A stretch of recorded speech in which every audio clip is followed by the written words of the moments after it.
Coming up on this week's edition of the MCTV Weekday Update, a group of tech students flip out over a new sport. And the campus comes alive during the spring semester Humans vs. Zombie game. Plus, Matt Roberts takes a look at the Red Raider baseball team and their fast start.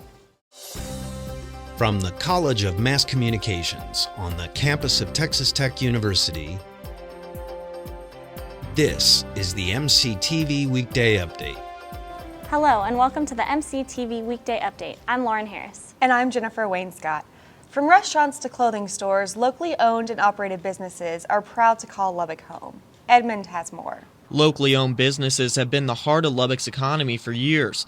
That's especially true for Gardski's Loft, a historic restaurant that opened its doors on Broadway in 1976. But the restaurant's history dates back even further. Part owner and manager Bill Crafton says Gardski's was originally built in 1926 and served as a house for the Humphrey family. Fast forward 50 years and Gardski's was moving in with its business model of providing excellent food with a friendly service. Gardski's isn't the only business that's made its name on Broadway. Malouf's Fine Apparel opened its doors nearly 62 years ago thanks to Chairman John Malouf, and for Malouf, getting onto Broadway wasn't easy. The only good location was on Broadway. There were no suburban stores. And you could not get on Broadway. It was solidly leased, but we started with a small store on a side street. 2 moves later in the start of the 70s left Malouf packing up and changing locations once again. We've always been progressive about new locations and opportunities. When the mall was at its strongest with local stores, we were in the mall. When it began to change its character and nature, and downtown began to demise, we moved to this particular location. Now sitting at 82nd and Quaker Avenue, Malouf says the love for doing difficult things that not many others can do drives his passion for the business. The same as an artist loves to do oil paintings, or a musician composing music, or anyone doing something that's creative. And to me, that's my hobby more so than my work. One person who can truly relate to that is Don Caldwell, owner of Lubbock's famous Cactus Theater located in the Depot District. Originally built in 1938 as a movie theater, Cactus Theater provided entertainment for Lubbockites for 20 years. But hard times soon took over and the theater's doors were eventually shut. In 1994, Caldwell bought the building, converting it to the venue residents now flock to for Lubbock's finest live music and entertainment. Whether it's retail, restaurants, or entertainment, successful business owners in Lubbock will tell you their passion comes from the heart and their success comes from providing customers with only the best. Reporting for MCTV, I'm Edmund Rostran. Along with midterms, projects, and term papers, students may have a new kind of spring stress, watching out for zombies. Yvonne Hamburg has more. This semester's game of Humans vs. Zombies takes place March 28th through April 2nd. The game begins with original zombies who must infect and feed on humans to survive.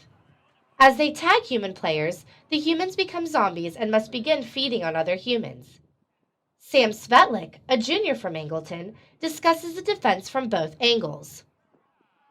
Humans vs. Zombies is basically a moderated game of tag that uses Nerf blasters. Everyone who plays starts out as a human, except for a couple of people who've chosen to be the original zombies. The zombies tag humans to turn them into zombies, and the humans can defend themselves by shooting the zombies with Nerf blasters. Svetlik says the process of signing up can be done through their website, and Facebook is an informational tool for the event. Sign up, we've got a Facebook group, Zombie Raiders. You can get most of our information from there. When it comes actual time to play, our website is ttu.hvzsource.com. You got to register on there to be able to play. Along with Svetlik, Jacob Landrum, a sophomore, shares his experience as a player and a monitor. The fun part about it is that I got to do both. And so when I was a moderator, I got to be the boss. I got to be in charge. Somebody said, well, this person tagged me, and, all this stuff. I could say, well, they didn't really tag you. But I was really only a moderator during the missions and when somebody needed help. So the rest of the time, I was just playing. So, we're just like any other player. Like, we can still get tagged and still die and stuff. But we get to have a lot of fun, too, because we get to dress up and, be our characters and stuff. The ultimate goal of the game is for either all humans to be turned into zombies or for the humans to survive a set amount of time. The event has grown in popularity across campuses, and Landrum plans to continue his participation in the upcoming semesters. I'll do it every time that I possibly can. I think it's just so much fun to do. It's a great workout, and it's a lot of fun, and you get to meet new people and make new friends. With MCTV News, I'm Yvonne Hamburg. If you're constantly running late to classes, you may want to join a group of students who know a lot about getting from point A to point B as fast as possible. Brittany Hoover has more. It's a hybrid of martial arts and gymnastics that's sweeping the nation. The art of parkour has made its way to Lubbock and has one group of Texas Tech students jumping up and down, literally. Kyle Smith, co-founder of Lubbock Parkour, says he became interested in the discipline about 4 years ago after watching a documentary called Jump Britain. I got into it for like 2 weeks after that, but I can't find what else I was interested, so I gave up until my friend found out about his senior year of high school, so I seriously got involved with it. Smith says after high school he wanted to create an organization where others could get involved in the fun and interesting activity. Last semester we did it unofficially, trying to get approved, and this semester we finally got approved, so now we're an official organization with both Texas Parkour and Texas Tech. Now being part of an official organization, Smith says he is able to promote the group amongst the Tech student population. One of those students is Shane Ware. He says he joined the organization because it's a unique activity that promotes fitness. It's not super widespread yet, and it's like taking a everyday thing. You're just walking around, but you're throwing some interesting moves into it, and just like taking the ordinary, making it extraordinary. Although Lubbock Parkour is a tech organization, it also welcomes local high school enthusiasts. New Deal High School student Chase Miller says parkour can be dangerous, but the group takes numerous safety precautions. Before even being allowed to practice with the group, new members are required to go through a rigorous test. It's a great way to stay in shape while having fun, and people say we look like a bunch of dumb kids just trying to hurt ourselves, but they don't realize how natural it is and how much safety precautions we do take. Those interested in getting more involved with Lubbock Parkour can meet the members of the organization at 6 p.m. on Tuesdays outside the Tech Library. Reporting for MCTV, I'm Brittany Hoover. From one of America's newest sports to its favorite pastime, the Texas Tech baseball team is off to a hot start after winning their first 2 series in Big 12 conference play. Matt Roberts has more. Last weekend, the Texas Tech baseball team was looking to win its first 2 series of conference play since 1999. In winning their first Big 12 series, the Red Raiders took 2 out of 3 from the then number 14 Baylor Bears down in Waco.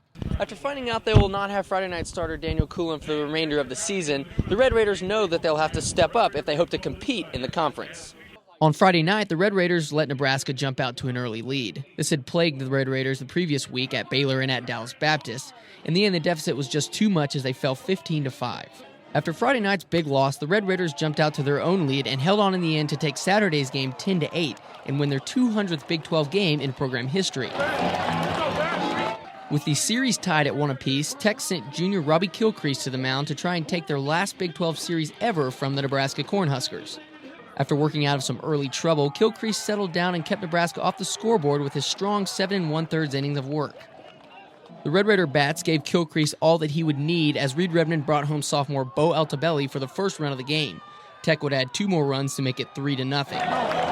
After doubling a run home earlier in the game, freshman David Paez would come on to pitch and notch his first career save as a Red Raider, giving Tech a 3-0 win in their last ever conference series against Nebraska. After the game, the team talked about just how big it was to win their first 2 series of the conference schedule. It's a huge step for us. I mean, I don't know about last year, but this year we're playing good. We're battling each game. We're not going to give up. Even if we're down, we're just going to keep battling. It's big. Conference games are hard to win, and it's always nice to take the first 2 series. With these first 2 series behind them, Coach Dan Spencer knows the team is in for a fight over the next few series. There's no places that are fun places to play in our league, including Lubbock, and there's no gimmies in our league. But we've got a pretty good gauntlet of real clubs, some top 10 teams in the next 3 weekends. At Danlaw Field with MCTV Sports, I'm Matt Roberts. That's it for us today. Thanks for joining us at MCTV Weekday Update. I'm Jennifer Wainscott. And I'm Lauren Harris. Have a great week.